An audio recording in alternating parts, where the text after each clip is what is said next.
We're here in Cartagena. Let's have a look at each of our IMOCAs in the Ocean Race Europe 2025. 7 state-of-the-art IMOCAs on the water here in Cartagena. What better opportunity for us to take a look at each of them in turn and have a find, if we can, for those differences, those choices that the designers, that the teams have made. They're all following the same design rule, but they've arrived at it from very different places with different philosophies, each one thinking that maybe they have the winning formula. So let's dive in, but let's start, of course, with the winning boat. Here, closest to us, Biotherm. This is the boat that has been dominating the first half of the Ocean Race Europe 2025. Every leg that they've been in, they've got maximum points. They've got maximum points at every bonus gate as well. And there's something special about this boat. A lot of people saw it coming. Not just people like me, fans or pundits or anyone else, the sailors. The sailors from the other teams. You'd ask them, who do you think is going to win? Well, we're going to win, of course. Okay, who's going to come second? And a lot of them said Biotherm. Now, why? It's a lightweight boat. It's low to the water. It's got minimal superstructure. It's a boat that's been stripped back. And now that's maybe a bit risky if you're pushing things hard in the Southern Ocean, but for these kind of conditions in the Mediterranean, it plays to your favor. The cockpit, it's really nice and open. They can seal it up, but why would you in this heat wave? That older style cockpit is probably a real advantage for the sailors when they're trying to survive in 35-degree heat waves. But also, slightly different on the technical front, they've got that traveler that sweeps across the boat, and with it, the rope, the cars that slide over, that rope going down, that line is the kicker, pulling the boom down, the vang pulling the boom down. Then they have the main sheet at the back, which lets the sail go in and out.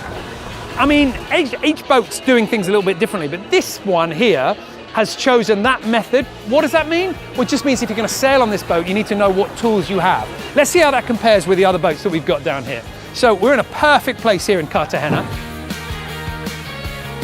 Look at this. If you want to be working on your foils like Biotherm needed to do, you can crane them out, bring them up to the pontoon, give them a little bit of a clean, give them a little bit of a sort out. It's an ideal place for a quick pit stop. So next on the pontoon, Team Wholesome PRB.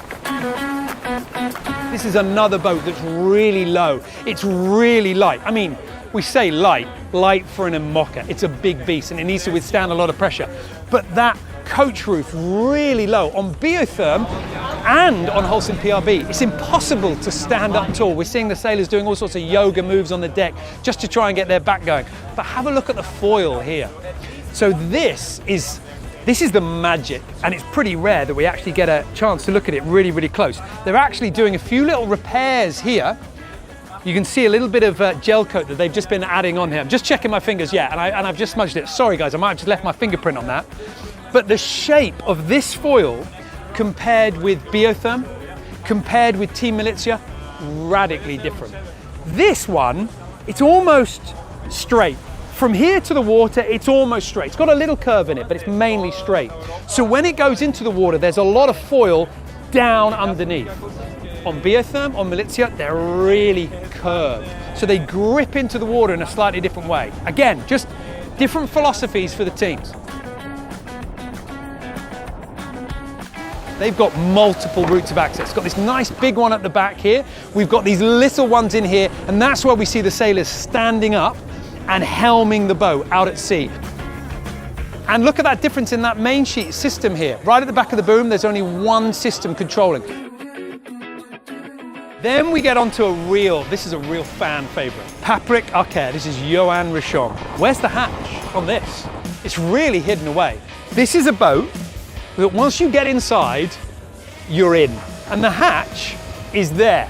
It's that little black lip and you can slide it forward. It's the only route in and out of this boat.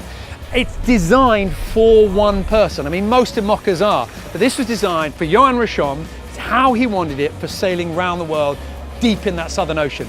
So the ergonomics have been designed to keep him in, safe, and kind of out of the elements. But that goes further. The hull, the shape of it, we're starting to get onto boats that are looking larger and bigger and thicker. And the bow on this boat, whereas on Wholesome PRB, Biotherm, the deck, the bow deck, would be sort of concave. This one is convex. The water will hit it and it will drain off. There's a lot more volume here. This boat is quick when it's windy. It was built for the Southern Ocean. It was built for blasting downwind. And when we have had those conditions, it's been quick in this fleet as well. The trouble for Johan Risham and the rest of his team is he needs to find out how to make it quick in the light winds. Another little chance to take a look at the foil, and this foil, similar philosophy to Team Holcim PRB. Flatter section here rather than those big curves that we're seeing on Biotherm and Team Milizia. But just take a look at where it says Océan on the front there. There's a chine, there's a ridge, there's a corner, and it runs right the way along. Because these boats are designed to go fast and really skim the waves, they've kind of got that surfboard built into them. When the wave hits, hopefully it kind of directs the worst of the spray down, but also just lifts the bow up.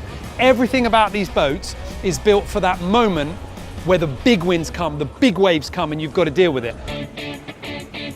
So this boat here has been in the hands of somebody that's been able to get the very best out of it, Thomas Rian.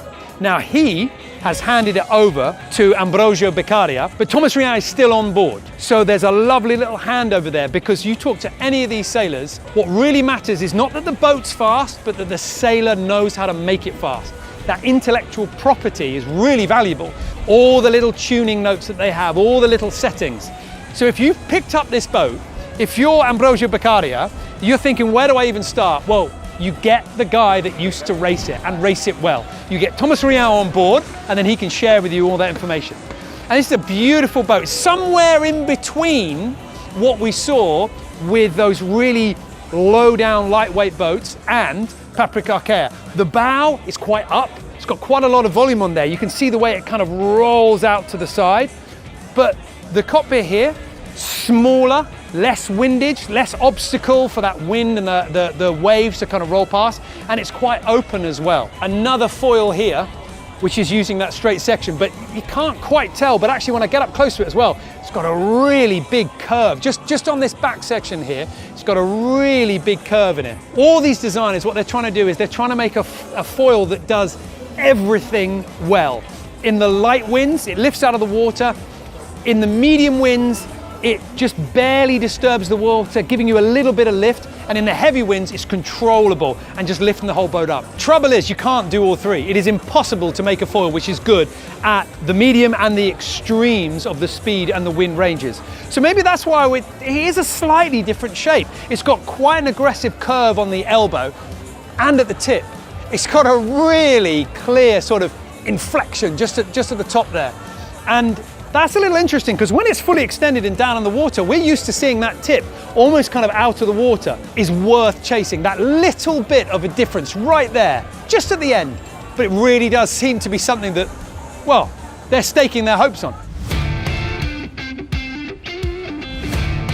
I keep saying that each of these boats is a little bit different, but this one is really different. And going into the last edition of the race, they were so different that everyone was just saying, oh, it's too big, it's too heavy, it's too clunky, it's too boxy. They were nervous about it, to the point where actually, at the start of the last round of the world race, there was some discussion about, can we get a rule change? Can we take some equipment off? Can we change things? Because they wanted their boat to be lighter.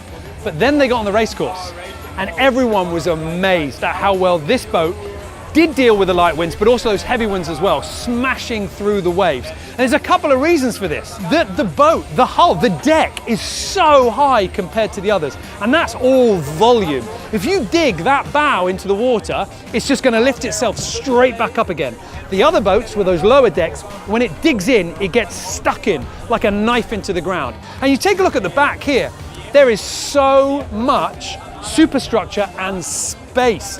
All of this back here is living quarters, and that means you're going to sleep a bit better. You can stand up. I mean, not only can you stand up, actually you've got to stretch to touch the ceiling. It's been built around a philosophy of, if I keep my sailors well rested, comfortable, it's bright, it's easy, it's pleasant to be in there, then they're going to be able to concentrate more when I need them to. And they've been proved right. You've got that forward section for work, you've got that back section for living. Nobody else has anywhere near the level of comfort. Interestingly, actually, Francesca Klapčić, who did the last race on board 11th Hour Racing Team, won the last race. She's been on board this thing, and she said it's amazing. Just the fact that you can stand up is incredible. There we have one of those big curvy foils.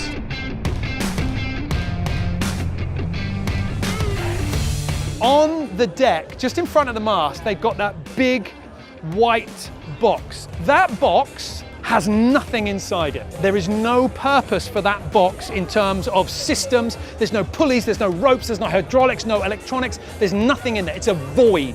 The reason it's there is it goes back to what I was saying about them being a bit too heavy. The crew wanted to take some weight off their bulb, make the boat a little lighter, a little bit more springy. But there is a rule in IMOCA.